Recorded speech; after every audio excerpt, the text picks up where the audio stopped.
What is going on, everybody? It is your boys, Andrew Parker, the Bullhammer, and Brian Rudolph, the Stallion Duck, here for episode 2 of Bulldog Gaming Podcast. Brian, how you feeling today? I'm feeling good.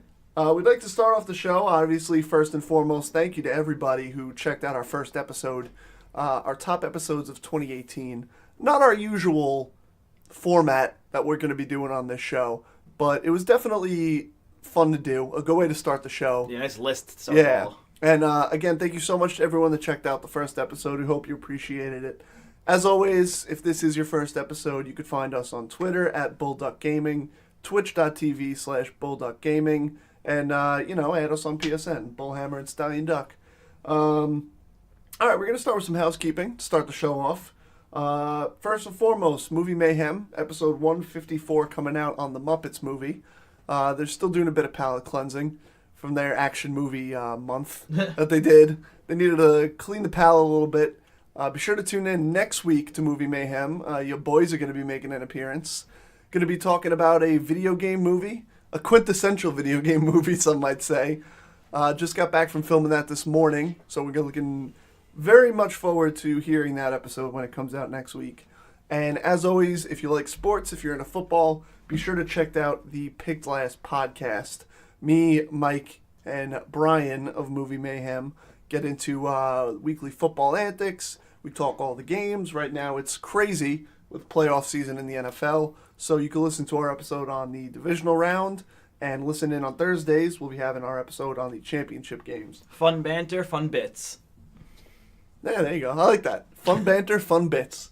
You guys are all about the bits on that show. Yeah. So let's get into this episode of Bulldog Gaming. As we always like to start the show, Brian, what have you been playing lately? So lately it's just been a bunch of Fortnite, some Realm Royale. We already went over that in the first episode. And got Mega Man 11 recently. Been giving that a shot. How's that been? It's been fun. Still getting the hang of that game. I like it a lot, though. I'm trying to get myself more into 2D platformers because I've never really been too much of a fan of them. But I always liked the Mega Man games when I was younger, so I'm trying to get back into that series. And then besides that, I downloaded a little game called Ultimate Chicken Horse. Another 2D platformer, but the way this game works is a party game.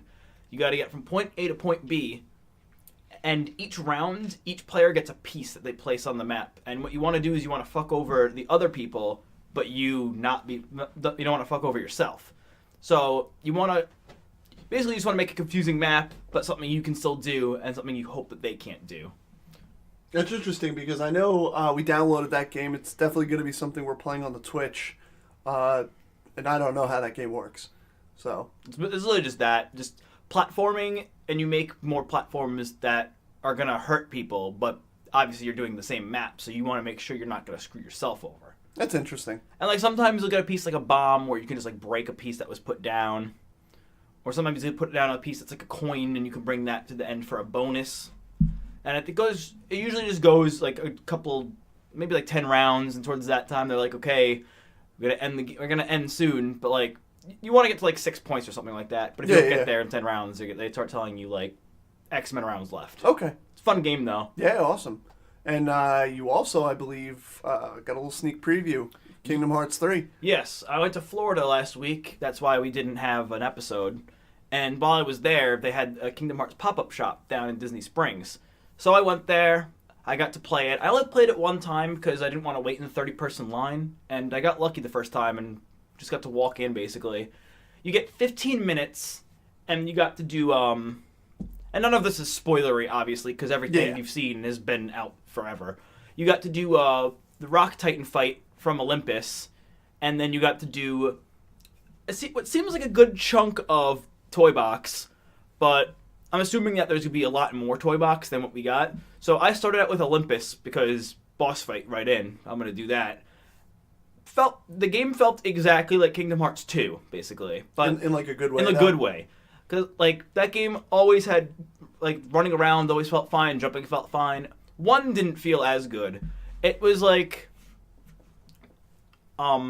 basically there were some little quality of life changes in, like, just the moving around. Like, if you ran up to, like, a little ledge that you'd have to, like, jump up in normal games, but in real life you'd be like, oh, you can step on that. He actually steps up onto it instead of having to jump. Oh, that's cool.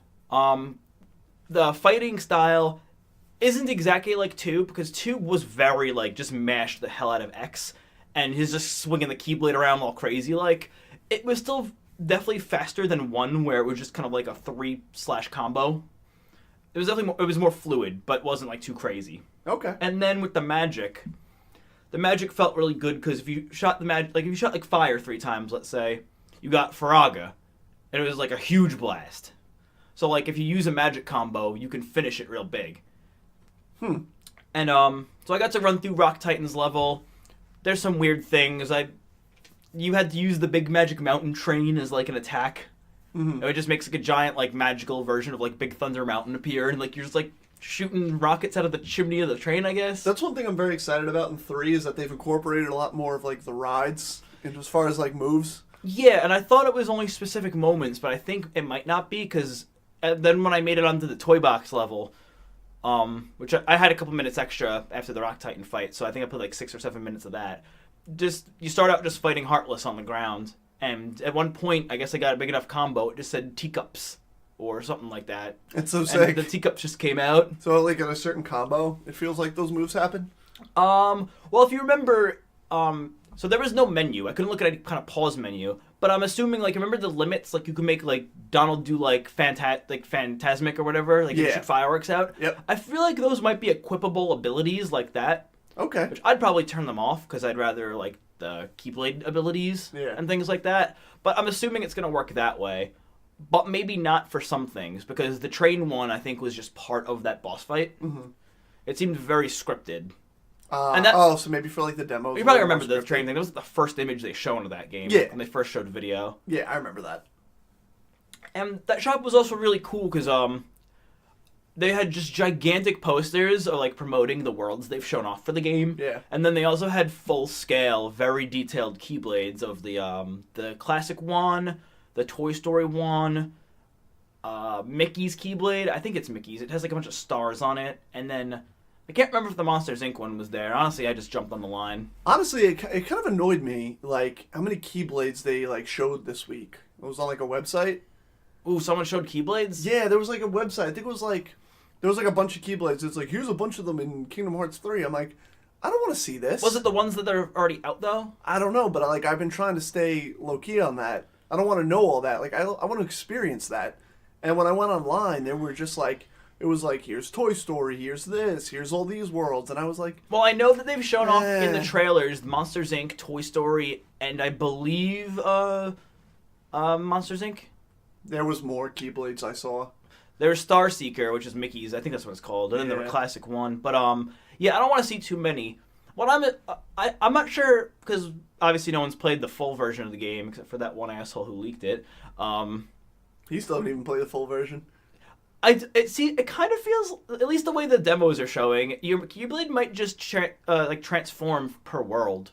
I don't know if they're just showing that off in trailers just for fun, because usually you wouldn't get the world's Keyblade until after you beat the world. Yeah. But in all these demos, they're showing, like, as soon as Toy Story starts, you have that Keyblade. I mean, to be fair, it makes sense that it would be that way. I always thought it was weird that, like, it's like, oh, I beat Nightmare Before Christmas, now I get that Keyblade, and now it looks out of place when I go to the next area. Yeah, definitely. But yeah, the game felt good. The boss fights were good. I was very impressed with the graphics. It stuttered a few times, but this is also a demo version. Yeah. Oddly enough, it stuttered when you're coming out from under Andy's bed. That was the only time. Really? Like when it was like that weird like first-person vision. That also might just be because that engine's not meant for first-person. That's true. I actually didn't check if you could go first-person, because in 2 you could, and it was super bad. Yeah, no, that does not sound like something I'd want to experience. But, yeah, besides that, the only complaint I have with the game, it seems, is I don't think Tom Hanks voices Woody in it. Did he in the others? They've never had Toy Story in the other games. Oh, that's right. This is the first time. I think this is the first game with Pixar. But yeah, just to wrap up, the game feels great, it looks great, and just super hyped. Dope. Yep. So I've been making my way through a few games. Number one is I finally beat World of Light, which, thank God I'm done with it. It got so tedious towards the end. Like, I wanted to be done. They fake you out like 3 times with thinking that you're done with it. When I went to Florida, I actually I played like an hour of it on the plane. Yeah. It's just something that I'm going to slowly chip away at for like 2 years. Yeah, exactly. It's something I was doing. I'd play for like 2-3 hours, chip away at a time. But when it got towards that end, I was like, I just want to be done with this. Like, knowing that we were going to have the show soon, it was something I wanted to talk about. I was like, I want to just finish this already. And it just keeps going and it doesn't end.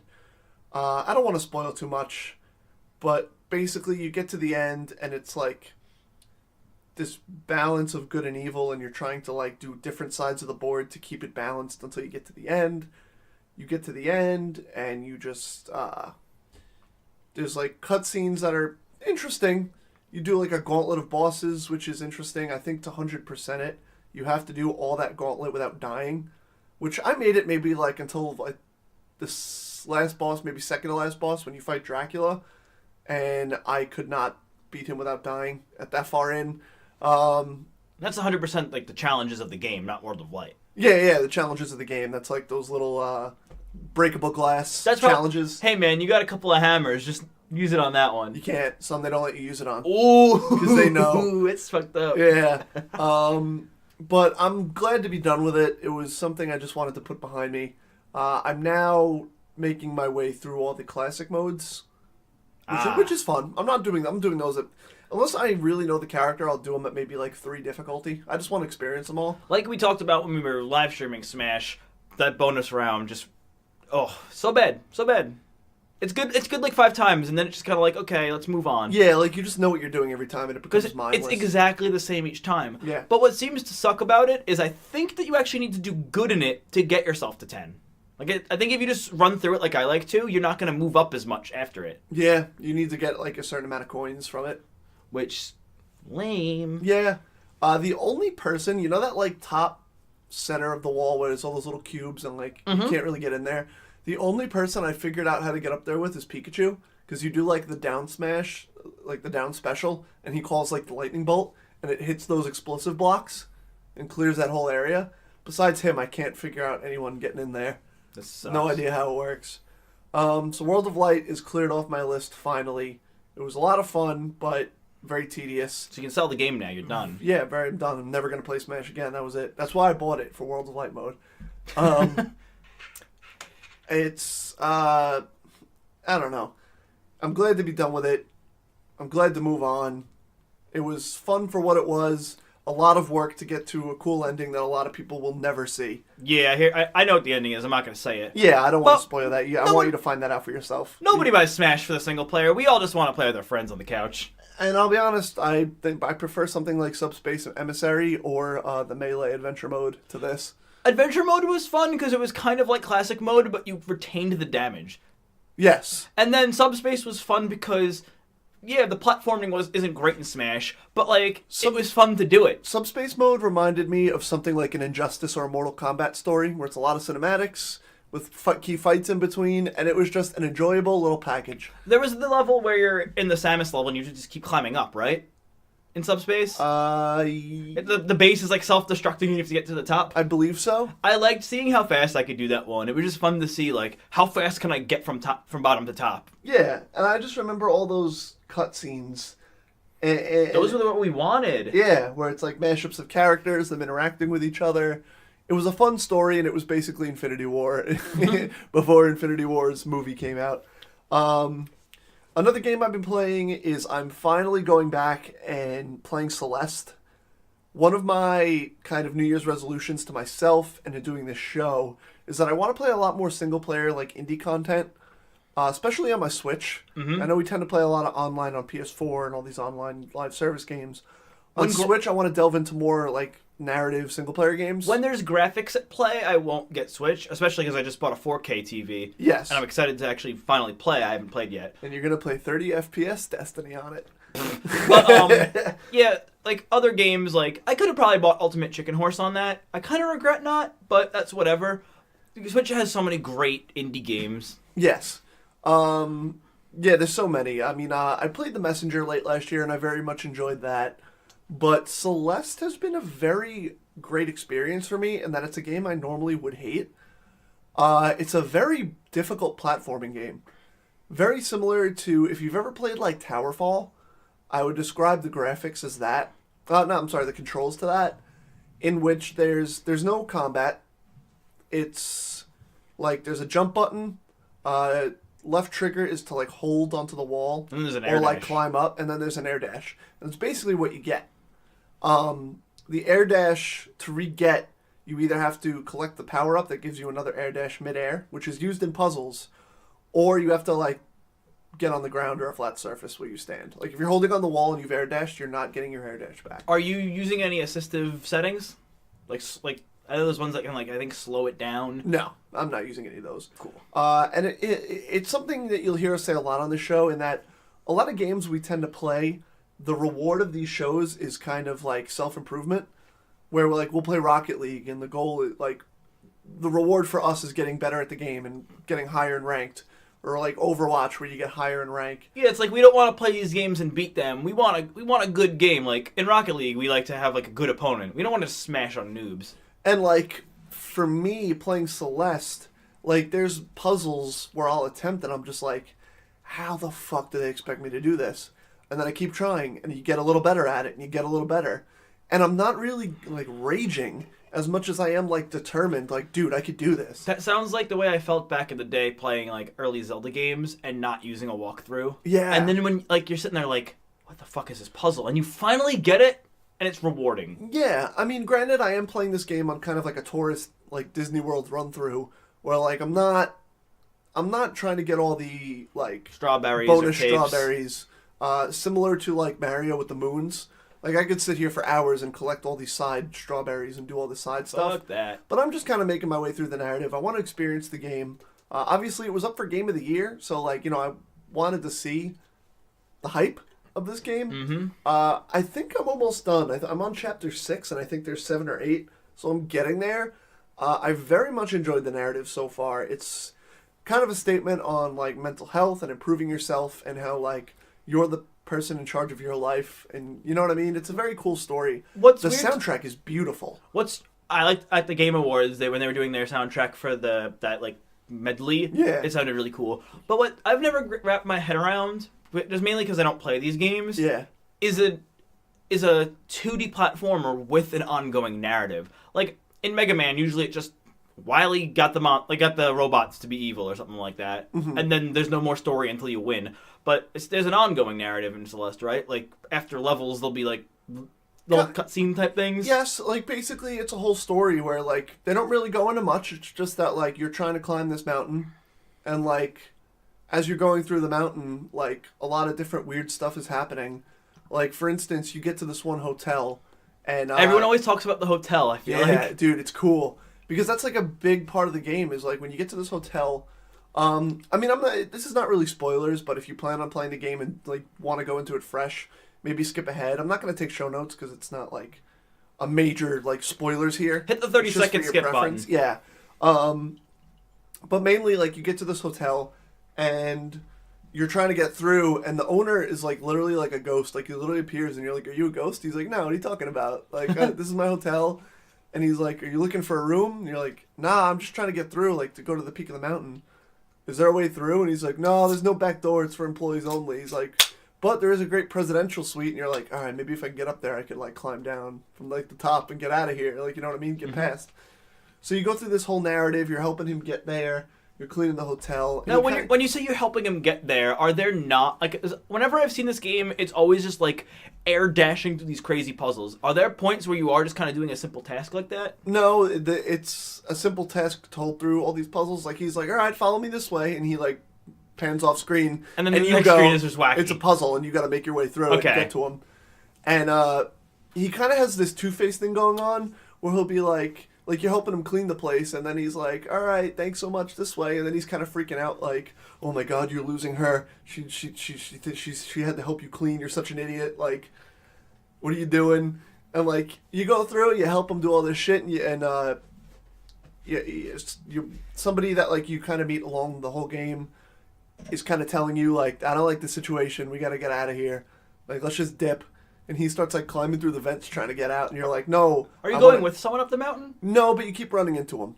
He's just doing the same thing as you? That's really cool. So, like, and you're like, nah, I'm going to help this guy. Like, he seems like he just needs a little help. He's fine. Fast forward a little bit, he ends up having a fucking meltdown, and he turns into this, like, horrifying, like, floating monster. And it becomes, like, a boss battle through platforming, in which you're, like, getting through the level while he's chasing you, and, like, trying to get through the puzzle. And a lot of it is, like, you can tell when he's about to attack, and he dashes across the screen wherever you are. So you want to be at a different point, like, higher or lower, trying to, like, avoid him while navigating through the platforming. And it's so well done. I really enjoy it. Just everything from the art to the music to the story being told. I'll probably have more next week when I finish the game. But for now, like, it's a very solid experience. Definitely wouldn't have been my game of the year, but it probably would have been in my top 10. Have you heard of Celeste Classic? Yes. That's the thing in the game, right? No, it might be in the game, but... I think it is in the game, because I think I played it. I was listening to Kind of Funny podcasts, yeah. And Jared Petty mentioned that if you Google Celeste Classic, they built the game on a very, like, old technology, and, like, if you just Google it, you can play it in browser. Like, it's, like, a very, very, very basic version of Celeste, but their controls are so basic that it can work on, like, super old machines. I believe that, because at one point in the hotel, I found this, like, secret, like, path. And it took me into a secret office that had, like, a little computer. And I sat at the computer, and I started playing Celeste. But, like, it was, like, older. And it was, like, very, like, old school. And it was very cool. So I'm going through that, and it was getting, like, extremely hard, dude. Like, real fucking hard. And I'm sitting there, and I looked it up, because I was like, is there a reward to this? It's a trophy on PlayStation and Xbox to beat it, but on Switch, there's nothing. So I was like, okay, fuck this. And I left. But it was very cool. I think they do have that in the game. I saw it's cool. It's like a shittier really 8-bit version. Yes. Also, maybe you knew this. I didn't. I just looked it up. The company in the game, Matt Makes Games. Yes. It is Towerfall. Same company. Oh, really? Yeah, Towerfall and Celeste. I did not know that, because I saw. It makes sense. I knew Matt Makes Games, but I thought Towerfall was all Devolver. But I guess they just published it. Did they? I don't know. That's very weird, baby. We don't care on this show about the factual notes. I do. No, I think Bethesda made this game. Oh, okay. Bethesda's Towerfall. Matt Makes Games must have developed it and published with Devolver. It just says for Towerfall, Matt Makes Games. Towerfall Ascension? Yep. Matt Makes Games, and then Matt Thorson for the developers. That's really cool. I did not know that. And it makes a ton of sense, because I'm playing this, and I'm like, this feels like Towerfall. Yeah. Like, it plays exactly like it, with the climbing on the walls, the dashing, all that. There's just no bow and arrows. Shout out to Towerfall. Great game. Get it. Better. I think it was better as a multiplayer on the couch game with your friends. Yes. But there is a story mode, but... We gotta get, like, one or two, like, maybe Luke and, like, someone else over and play some Towerfall on stream. Yeah, we'll definitely have it. TDG Luke on Twitch. Follow him. Boom. Hell yeah. Another game I'm kind of looking forward to, and I'll probably have more on this next week. It releases next Friday, in keeping with my indie games, is a game called Y2K. It was on the Kind of Funny live game showcase they did, the game showcase. I was listening to What's Good Games, and they were talking about it, because I guess they got early review copies. Yeah. I know it's a turn-based strategy game, but I remember it caught my eye, because, like... Set in, like, the 90s. It is just, like, a realistic urban turn-based RPG, which, I'm not a turn-based guy, but for this aesthetic, I could definitely see myself giving it a shot. Yeah. It's also me wanting to branch out into other games, like me starting to play the 2D platformers. Exactly. I want to start getting into the turn-based so I can finally play stuff like Final Fantasy VII or classics like that. I've always enjoyed turn-based games, honestly. Maybe even Earthbound one day. Yeah. I believe one of the Earthbounds is coming to the NES online thing. Oh, is it? Because I always wanted to play one of those. I don't think it's the one that everyone wants there to be a port of. I think it's like the original or something like that. Which I'll still give it a shot. I think those were turn-based? Yeah, I think so. Or at some point they were, but that's a story for another day. So, I mean, not much to say on it, just something I'm very excited for. Yeah, me too. It's another thing with, like, I'm trying to play more of these types of games in 2019. You're getting it because I feel like I missed out on a lot of them in 2018, especially with the Switch. Are you going to get it on PS4 or Switch? Probably Switch. Because the Switch is more of my single-player machine. Yeah, you get that break at work, you get to... Yeah, mostly on my lunch breaks at work. If, like, on Saturdays when it's pretty dead, I can have time to kind of do, like, put some sink 3-4 hours into something like that. And then my final bit of something I've been playing that is going to lead us right into the news segment of the week is Destiny. I had swore off Destiny a year ago. I think we all did. We were very upset by it. It was like I saw the writing on the wall. I knew that it was going to be one of those things where it was like they're going to put out this big update in September. They're going to charge me for it, and it's going to have all the content that should have been at launch. And I'm not giving them my money. I was very disappointed in launch Destiny 2, and we didn't touch Forsaken. Minus the story of 2. The story was fun. Yeah, story was fun. But then all the extra content, it was just not set up good. It really just wasn't. They leaned too much towards the casual side of it. Yeah. Where, from what I'm hearing now, for the past, Forsaken on, they've leaned into almost, the too hardcore into it. Where there's, a bunch of different stuff and all these different challenges and all this different, to even get to the Black Armory or whatever it is now. I heard them talking on Kind of Funny Games Cast, and Fran, Andrea said she just hit level 600, and Fran was like, "Oh, so you just have another 15 to 20 hour gameplay loop before you get to the armory." See what but I'm excited for that. I like that shit. What I liked the best, I think, was peak Destiny 1 was we'd all have our 3 of coins, which for people who don't know, you use a 3 of coins to increase your drop of an exotic. Yes. But then we would just do the strike playlist. We would do 10 strikes in a row. Yeah, we'd get doubles, but it just kind of the Rocket League thing of per match self-improvement. How efficiently can we do this strike? Of course. And then getting our loot. But then in Destiny 2, instead of you can do that for some loot, but a lot of loot was you'd go get a quest on a planet, and then it would just kind of just make you do a bunch of annoying shit. And then at the end of it, you got the exotic. I kind of liked the grindy loop of doing the same strike over and over again. They also originally took out the random perks of guns. It had static perks to everything, so you wouldn't reroll guns, you wouldn't reroll armor. Yeah. And that was part of the fun. But all that stuff's back in. And the reason... Oh, wait, that is back in? Yeah. I Destiny has been off my radar. Same. I just while I've been jumping in, I've been kind of looking up this stuff. And one of the main reasons I decided to jump back in this game was to get into, kind of segue into our news segment. News! With our first news story of the week. That's how we're going to go into the news from now on. I'm going to do that. You're just going to do that? News! Ooh, I like that, in unison. Bungie announces its departure from Activision in a post they titled Our Destiny. Now, I'm going to read an excerpt. This is straight from Bungie's website. Our Destiny? Yeah, that's what they named it, Our Destiny. Oh, Our Destiny. Yeah, okay. No, well, I mean, it was on... Our Destiny. I thought you meant the subreddit, Our Destiny, but... Our Destiny. Our. They're making it a pirate game now. Crossover with Sea of Thieves. So, in that post, Bungie states... The planned transition process is already underway in its early stages, with Bungie and Activision both committed to making sure the handoff is as seamless as possible. With Forsaken, we've learned and listened and leaned into what we believe our players want from a great Destiny experience. Rest assured there is more of that on the way. We'll continue to deliver on the existing Destiny roadmap, and we look forward to releasing more seasonal experiences in the coming months, as well as surprising our community with exciting announcements of what lies beyond. Thank you so much for your continued support. Our success is owed in no small part to the incredible community of players who have graced our world with light and life. We know self-publishing won't be easy. There's still much for us to learn as we grow as an independent global studio, and we see unbounded potential and opportunities in Destiny.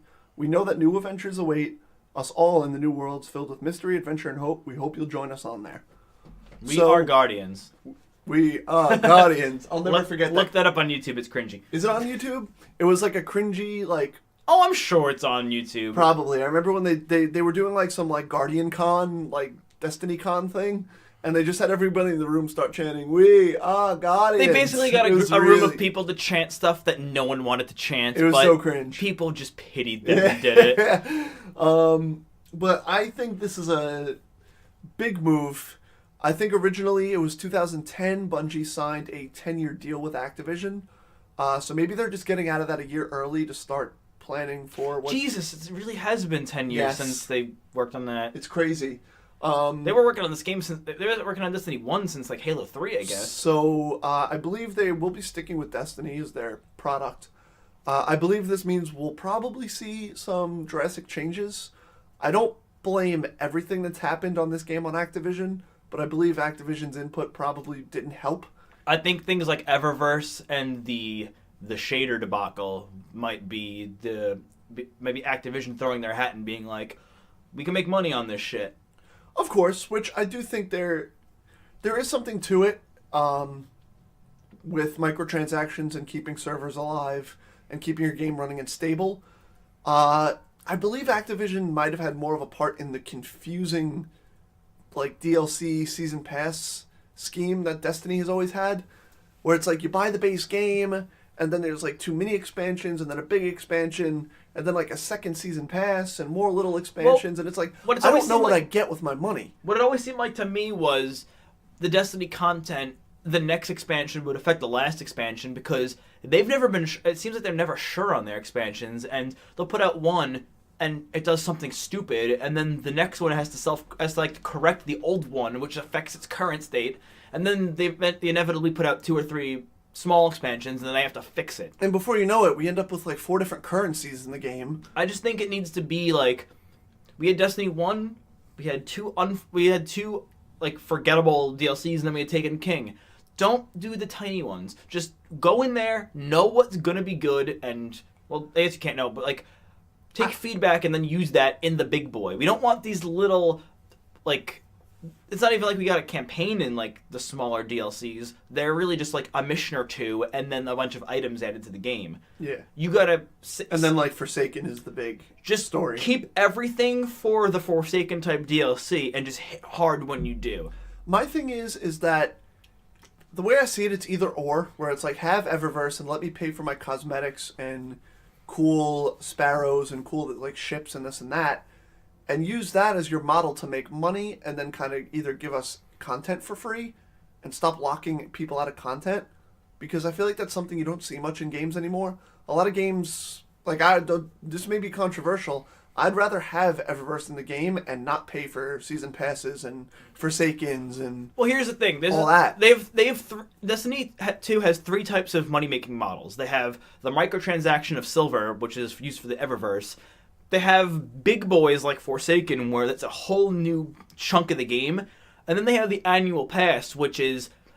It's not like holiday events, but it might as well be like Black Armory. Like, if you didn't do it, you can't do it once it ends, right? It's this year. It's this season. I believe it's this season. So you can't have a season pass, a microcurrency to get in-game cosmetics, and then also pay for expansions. It's just too convoluted. There's just too much. Like, it's for a game that we paid $60 for, you can't have 3 methods like that. I'd say keep the microtransactions for Eververse, and then like maybe the big boy expansions. And that's why I feel like it would work better as like free content, more paid cosmetics, because it's like, let's say I didn't know better and I wanted to hop into Destiny right now, and I go, okay, well, I have to buy. I want to try all the expansions linearly, so you go and buy the first season pass. Then you have all this content that you can't really do in the game anymore.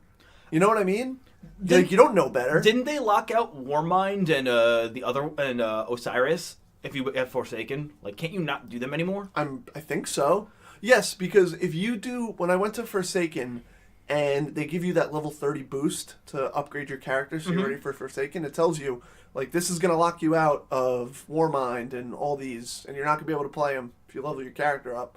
And I was like, sure, whatever. I just want to hop in Forsaken. And it's like, yes, those were considered bad, but also you have to remember, people paid for that. Like, yes. It's fine to, like, give future players, like, this wasn't great. You don't have to play this. Just go on to the good stuff right now. And they'll appreciate that, but everyone that paid for that and then had to also pay for Forsaken, that's really shitty. Yeah, and that's what I'm saying. Just maybe give them at least give them like a shader or a banner to like compensate your time wasted and your money wasted. I assume that like that is more of the Activision side of it, is like how those DLCs are planned and those expansions. Yeah. But to me, it's like it's too convoluted. It's a mess. I think it's good that Bungie is getting out of this and is going to be able to kind of take the reins on their game, and we'll see what they do. I don't like completely pass them from all like objections. I think they made a lot of mistakes. I think this whole thing with the Black Armory and the riddles, and people can't get into in-game content until the riddle's solved. Well, that's all Bungie. Yeah, that's Bungie, because if you look at the raids, like, imagine we didn't have the internet and you had to figure out how to beat these raids on your own. Like, that would be hard as hell. Yeah. And yeah, there's people out there that are crazy and they'll figure out the raid within 12 hours.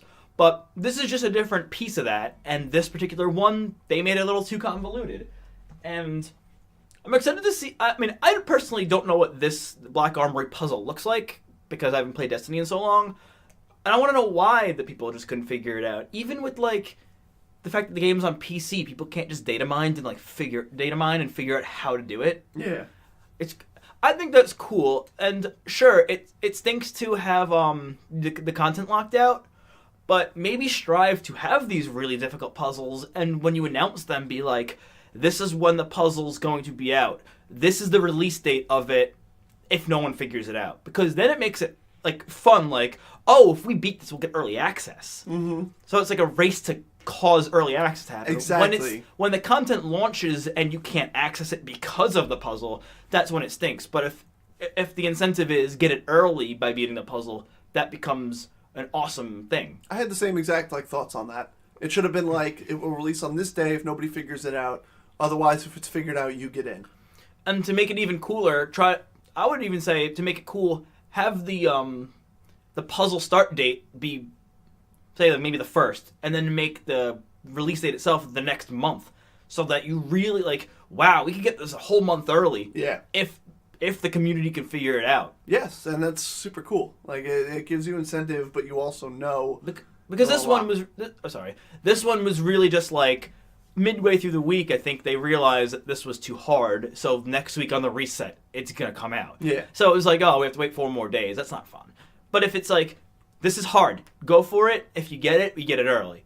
And from the beginning, I mean, some people might just wait for it, but then you have the hardcore people playing on Twitch every day. And people would still complain that the content's ready and not out. People are always going to complain. But... Oh, yeah, but screw those people. They don't like fun. Yeah, exactly. So we're definitely going to keep tabs on that. Like I said, I know I've been kind of getting that Destiny itch.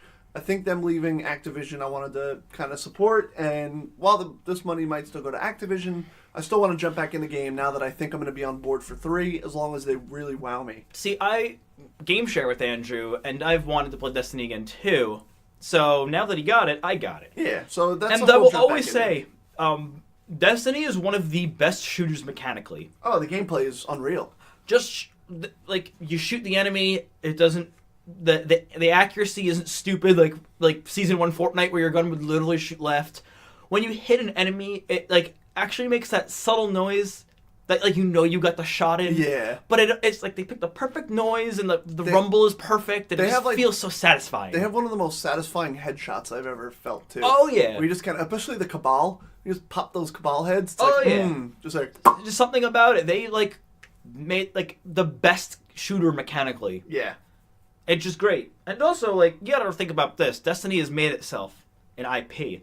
Like, things like newer games like Horizon, yeah, those are popular games, but, like, Destiny is basically, like, Halo status. Like, you know Destiny if you play video games. You may not play it, but... you know what it is. It's a name. You know it. Like, you're saying, like, Horizon might be more of, like, a hardcore audience. Like if you had a friend that hasn't gamed in a while, and he picked up a PS4, he'll be like, oh, what game should I get? He is more inclined to know Destiny than Horizon Zero Dawn. Yeah, Horizon Zero Dawn is a game you'd recommend, but he probably would not know what that is. Like, Destiny at its core was a movement. When Horizon came out, it's technically a one-off RPG. I'm sure it'll have a sequel and all, and it was very well revered and whatnot, but Destiny resonated with the gaming community, and almost everyone jumped on board. Yeah, I agree. Great game. I'm excited to try it, probably after this podcast, honestly. Yeah, we're going to jump right in. I'll help you out with some of the early campaign missions. I'll always miss the fact that our Guardians used to talk in cutscenes, but... Stay tuned. Oh no! Stop! Oh my god, I'm so excited now. So, speaking of games that have kind of become an IP and are well known, get into a bit of Red Dead Online news. Red Dead Online adds Gun Rush mode, which is a bit of a take on Battle Royale. They put out a statement. It said, today's update to the Red Dead Online beta introduces Gun Rush, where you'll put your instincts to the test, gathering weapons and ammunition while the play area shrinks in this new mode for up to 32 players. Available to play now in free-for-all and team variations, where the last one standing wins. More updates are coming soon, including new races, showdown modes, clothing and emotes, as well as some additional changes based on player feedback. Now, have you played this mode? Because I have not. I have. How many? And team variants? I would not describe this as much as a battle royale as everybody has, as I would as a big last team standing. Well, that's all. At its core, that's what battle royale is. Yes, but to me, it just feels more like GTA Last Team Standing than it does a battle royale game. Let me rapid fire some questions to you real quick. Did you play team modes, and how many people? I played team modes. Kind of works like a team deathmatch, half and half. Oh, so 16v16. I think so. When it's a full room, we didn't have a full awesome. room. Yeah. Do you start with any guns? No. Okay, and Lasso's horses? I don't know about lassos. Horses are there. Basically, the way it works is there's like a circle that everyone kind of spawns into. Just like, at random? I think it's kind of one half on one half of the circle, one half on the other. Where? As you go in, as you get like, you're obviously as you get in, you're moving towards the center. Let me ask spawn one. in. Hold on, let me get to it. So you spawn into the center and you start walking towards the center. The first thing you'll see is the first like layer. It'll all be the same item. Usually it's a horse or a knife. Then you get closer, you'll find something else where it's a layer of like pistols or knives. Like in a line? Like kind of like lined up, following the circumference of the circle. Cool. So as you get towards the center, you'll find rifles, shotguns, bows. So as you get closer, the weapons become more and more deadly? Yeah, and you always kind of start off with either like a horse and a knife or a horse and a pistol, knife and pistol. Combination of the three. That's cool. Yeah. Now, what was your question? 2. Is there a special effect for this closed circle or no? No. Oh, it's just like the yellow area of like GTA. Okay. And it's like get in the circle. And now, and usually there's a middle point, like a mansion. Like one of the things is Braithwaite Manor, and then that's in the middle of the map. So that's what I was going to ask. Teams try to run to that. Where were the maps you played on? Was there like one in Blackwater, one in Saint Denis? I played Braithwaite Manor. I remember one in Rhodes. I think I remember one at McFarland Ranch. Okay, so they aren't just like that shitty bow mode where you're just in the woods. No, they are in some pretty. I shouldn't say it's shitty. I kind of like that mode. It just sucks waiting. My gripe with this is just that, obviously we got a little bit of break from updates for the past like 3 weeks as we entered the holidays. But I assumed when they came out of the break, they would be like, okay, here's the big stability update, since like 80% of you constantly disconnect and can't play with friends. Me and Andrew cannot play with each other. Not even that, dude. No one can play with each other. All of our friends get disconnected randomly. We all can't join a posse consistently. And I just expected them to come out with that first instead of coming out with a new game mode. It's kind of like a slap in the face. And the problem is, I don't know if anyone has played it, I can join a free roam. When I try to join Andrew's free mode, boom, just disconnected. And like, I'm not one to complain about servers right off the bat. When the game launched, the servers were honestly pretty okay. Things were running well. I could connect with my friends. It's the fact that we're like a month into this beta and the servers are still what they are, where it's like, this is unacceptable. Yeah. You know what I mean? I don't need a battle royale. Especially from you, Rockstar, who has like made like $8 billion on GTA.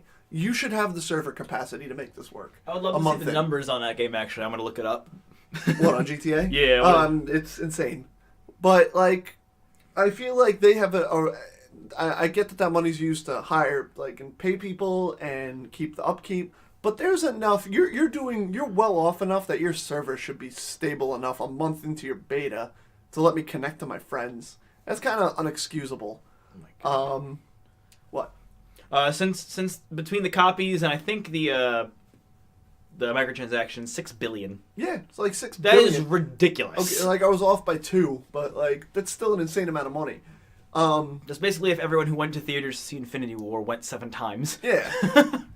Now they had said in that update that like everything's coming. There's going to be like daily quests to do or whatever. I can't wait for dailies because they were fun. It's gonna be like go capture a deer. It's like okay. They were fun in GTA, but it was also stupid. Like go do a boat race. It's like so I'm just gonna have to leave my friends for 30 minutes because no one wants to do a fucking boat race. Yeah. So we have dailies coming. They're adding like. I don't think blips are going to be 100% on the map. Yeah, the way the blips are going to work is there's going to be, for normal people, your blip is going to be proximity. We don't know the amount, of course. Yeah. But they don't want people to just be like, oh, a little bit from me, there's one guy by himself in Rhodes. I'm going to go fuck him up. But then also, like the psychopath system in GTA, where if you just keep murdering, your blip becomes more and more red. It's the same thing basically in Red Dead. I think it is just for players. I don't know if it's for randos, like NPCs. But the more and more you murder players, the more red your blip's going to become. And as that happens, people just going to be able to see. Once your blip is red, people can see you from across the map. Which is cool. I like that. And also, they're going to add the bounty system to online. Yes. Which is cool. Good. We don't know how it's going to be. I hope it's mostly for players because, honestly, as sadistic as this might sound, I just love beating the shit out of people in the towns, like NPCs, like fist fighting them. It's just fun. I hope that beating up an NPC in town doesn't get me like a $2 bounty, and then if I kill 3 more people, it goes up to like $10, because then I'm going to be spending a lot of money saving myself. Then it feels like you're getting punished for just having fun in the game.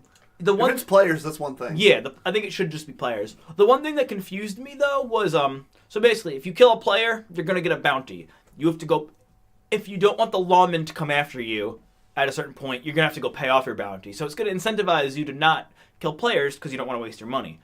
But what is the lawman coming after me going to be? Is it going to be like an awesomely smart NPC that's going to come to try to just kill me? Because that's just like they kill me and then it's over with. Are they going to spam kill me? Or is it going to be they're going to send players after me for that reward? I believe it's a players mixed with what the lawmen are now, where there's like 4 or 5 guys ride up on horses and try to shoot at you. So if I'm just in that area, I'm just going to get spammed with NPCs. And then probably. I think kind of like GTA with cops. How the cops keep chasing you. They just keep sending like 4 or 5 lawmen at a time. But also, if you think about the way it works in the story mode, if you go to, like, say you went to Blackwater in the story mode and got killed by a lawman, your bounty's not gone. You know, the bounty's still there. So is it gonna be something like players can claim it? Which I think. I think so. I think you're either gonna have to turn yourself in and lose the money, or a player's gonna have to kill you and they get that money. I would assume. I mean, I personally like the Fallout 76 model of you get a bounty that comes from your pocket. It's not. I know it's not going to be this way. If a player kills you and you're wanted, you get their money. I'm cool with that. Like, the player that's wanted has to pay that bounty to that. I just feel like GTA. I mean, Rockstar's always weird with those type of things because it's like, let's say we do a job, or let's say you need like 10 or 20 more bucks, and the game won't let me directly give it to you. I'll just go get a bounty and let you kill me and get that money. That's you know true. what I mean? Like they try to not let you have workarounds like that. Yeah, especially if they want to have things like the gambling in the game. They don't want you to be able to easily transfer it. Hopefully we'll be able to play a lot more of Red Dead Online on our stream. I would like to do that. I know we had some issues this week trying to play some online games, and hopefully we get that fixed because that's a game we play a ton of. Yeah, it's always a good time. For as much as we'll end up probably talking about it for the next year or two on this podcast, because they're always putting out updates, we play that pretty consistently. So I'm sure it'll continue to be a talking point. But while we're on the Rockstar topic, I want to add to our segment. Okay, go ahead. All right, so I've only done a little bit of this. Rockstar added futuristic guns to GTA. I went in there and tried them out. I don't think you did. No. All right, so I'm pretty much done with that game. I don't know what the 2 new lasery boys are called, but I'll start with the first one I think it's called the Up and Atomizer. It literally looks like the most cliche alien handgun. I believe it costs like $300,000, and it's cool. It's actually a really good gun. You shoot, it doesn't do a lot of damage as much as it flings and like throws things. Like it's like kind of like an air pistol. Like I shot a cop car, it doesn't explode, but it like flip over. Good gun, fun. Next we have a submachine gun that's like a laser gun. Underwhelming as hell, like $350,000. Waste of my time. Yeah. Then we have a Gatling gun that's lasers. Literally the Gatling gun, it was like $450,000. Waste of my time. But it's still fun to see these things coming into GTA. It's really great that GTA can like keep its community going and adding all these cool new things. Yeah. And honestly, it just really makes me want a GTA 6. Well, you have about 4 years left. Oh, yeah. So, but I just want to let everyone know, if you're seeing the ads for those 2 guns, I would personally say skip those guns, because I basically spent like $800,000 on guns that you pretty much already have. Just, they feel like mods of just like changing the skin of a gun to a laser gun. Mm-hmm. Like the SMG is now a laser SMG. Yeah. But the Up and Atomizer is a gun worth getting. And I believe they added crazy vehicles and stuff. I haven't seen any of that. Maybe during the week I'll check out the vehicles, but... Yeah. That was another thing, too. It's like, I get that they're going to keep updating that game, but we had gotten, like, no announcement of anything coming to Red Dead yet. Like, Gun Rush hadn't been announced. Yeah, and that's the only reason... it was like, stop putting out a million things for GTA. Like, fix this game that's in beta. That's why I wanted to mention it, because the 1 out of 3 guns is cool. Yeah. But also, then we just can't play the other Rockstar game. And then you simultaneously get those 2 new laser guns. So I wanted to bring that up. Yeah, but absolutely. Up and Atomizer, worth the buy. It's fun. It doesn't have any ammo. It's just like a 1.5, 2 second recharge. Okay. And then the other Kinda 2 like guns. A railgun? Yes, and then the other 2 guns you can pass over. Don't spend the money. I don't care because I don't play the game anymore. Yeah. But just something to let you all know. Yeah, absolutely. Hot take. So now we get into our final news story of the week. And it looks like Division 2 is coming to the Epic Store and is going to skip Steam. The statement put out, I believe this was on Polygon, said Division 2 will be semi-exclusive to the Epic Game Store on Windows PC. Ubisoft will also sell the PC version through its own online storefront, Uplay, but Division 2 won't be released through Steam, which previously featured a product page for the game. A representative for Ubisoft told Polygon via email, "We have no plans currently on releasing Tom Clancy's The Division 2 on Steam."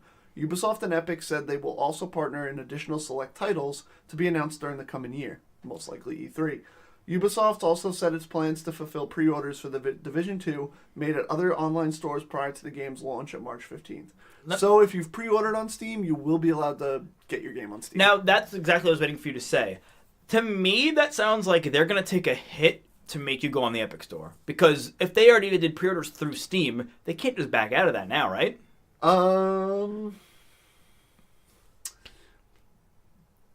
Yeah, I believe it's a percentage of sold. Yeah. So they'll probably take the hit on those copies because they don't want to, for the consumer who's already purchased their product. So basically, the way the Epic Store is, it's basically a game launcher like Battle.net or Steam. Yes. But the reason why they're doing this, assumably, is everyone who's playing PC Fortnite has to log into that launcher.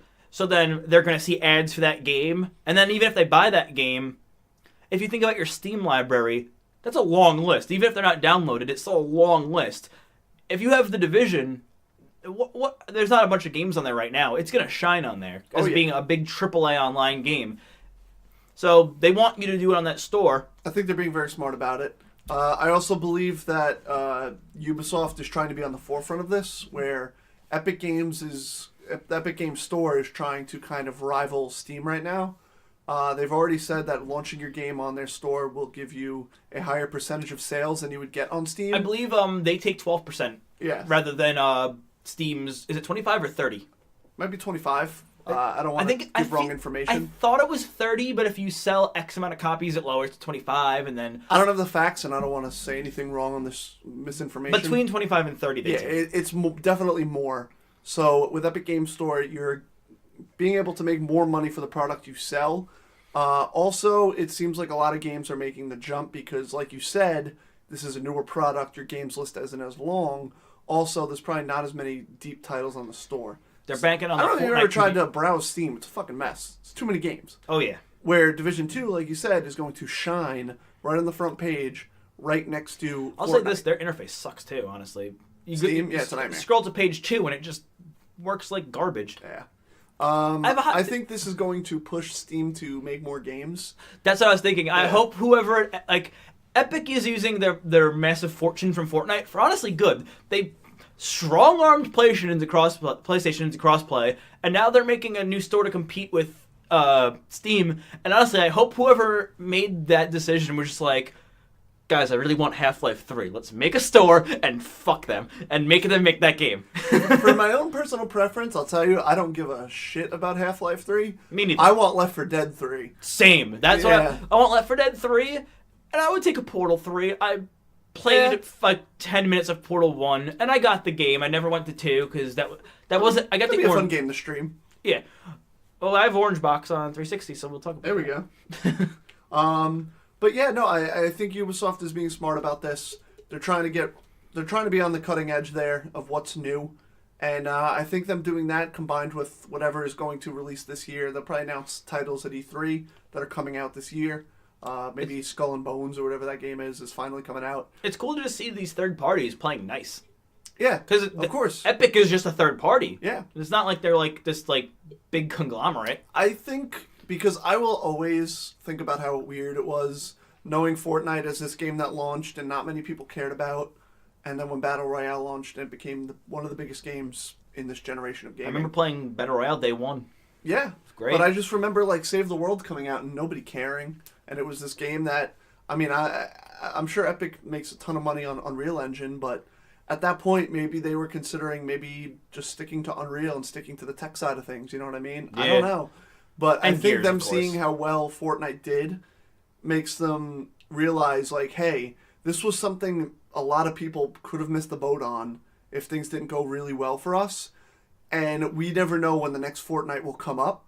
So we want to be there for you to help publish your game. That way when you have the next Fortnite, people get to experience it. Honestly, and we make your game happen. What's amazing to me is that Epic is using the fortune from this game to just pay it forward to like everyone. Exactly. Which if is you very use cool. Unreal Engine, you don't have to pay the fees anymore if you publish it through the Epic Store. Mm-hmm. And then you still get that great cut. By the way, just this is an off topic. They're still the people in charge of Gears, right? I believe they still publish Gears, yes. That's so weird that the makers behind Gears of War has Fortnite and like is challenging Steam now. Like you never would like Marcus Phoenix as a Fortnite skin. B. Carmine. Oh my god, dude! I think the Lancer coming to Fortnite. Honestly, I think that's why Cliffy isn't doing games anymore. He left Epic while Fortnite was in development, and now that it's out, it's crushing. And that's just kind of like, imagine you didn't buy that one lotto ticket. Yeah, yeah. I mean, he might not care. He has money. Yeah. But R.I.P. Lawbreakers and Radical Heights. Epic, if you're listening, buy Radical Heights. It's a great game. Yeah. Compete with your own game. People want it back. Well, actually, they could easily add these wacky mini games to Fortnite Battle Royale for 1 month until people complain about them and take them out. Take them out of the game, put them in the vault. But yeah, no, I think Epic is doing a great service. I'm excited to see where this goes, honestly, because I think something that's always been a mess on PC is all these launchers. Like Uplay, Steam, EA Origin, Epic. And I feel like Epic is trying to kind of make that the spot. Like the console wars don't really exist so much anymore. Definitely not. But I feel like we're in this interesting phase where we're about to enter kind of the PC market wars, where we're going to see kind of who thrives here. Well, I have an opinion, and it might be an unpopular one. Yeah. Go on the launcher that gives you a good deal, of course. But at the same time, like, if you're big into Steam and say this Division thing pisses you off, honestly, get over it. Know your own passwords. It really doesn't take that much longer. And also, like, once you log in on your computer, if you just... The pro tip is to just, like, games you like, set as desktop icons. And then it'll just automatically launch the launcher and your game, and it's not a big deal. No, it's not You too should bad. go to the ones that support the other people. Not the shit on Steam, of course, because they're still... That's just what it was. I'm sure they're going to change their numbers soon. Yeah. But, don't let anything like Division being on Epic Launcher deter you from playing the game just because, I have a big Steam library. Because eventually, I'm sure that like a third-party app will come to merge all your games into one place or something. This is the landscape changing because we've been used to one launcher for so long, and now this is just it's becoming competitive. And then eventually I feel like it'll become convenient again. And competition is good for everybody because it makes everybody on their toes. People don't get lazy and stagnant. Look at the Epic Store. I believe it was this week Epic Meat Boy was free. Next week, I think Jackbox Party Pack 1 is free, which, get that game. That is a fantastic game. Yeah. If you're streaming, it's good for streaming because other people online can join in. If you're having a party with your friends, you can play that locally. They're throwing out free games. I'm sure Steam has free games that aren't just the normally free games, but weird shovelware. Yeah, but like competition is always healthy and it's always good. Yeah, absolutely. Shout out to the Discord store also. Let them. Yeah, they're another one that's emerging. The Discord store. But we'll talk about them next time they have a new store because absolutely today's the Epic Day. Yeah. Just don't be over intimidated by these extra stores. The competition is good. It's healthy. Just honestly, just don't mix up your passwords, because that's always the annoying thing. Like, oh, I got to log onto this or that. Just write them down or save them. You know what I mean? I just save half my Just passwords. make them all 1, 2, 3, 4, 5, 6 like me. Come on. And make your email Bullduck.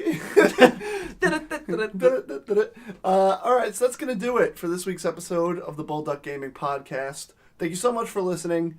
As always, you could follow us on Twitter at Bullduck Gaming. Be sure to check us out on Twitch, twitch.tv/Bullduck Gaming. And you can find this wherever podcasts are found, except Spotify. We're not on there yet. We're not cool enough. Yeah. But also, you need like 4 or 5 episodes, and we're not there yet. So when we get there, we'll also, just get a podcast app. It'll look nicer. Yeah. And then also YouTube. We're on YouTube also. If anybody has YouTube Red, it's where to listen to podcasts. Oh, word. I didn't even realize we're on YouTube. Yeah, it automatically uploads on YouTube. Nice. So we're on there. So as always, this has been the Bullduck Gaming Podcast.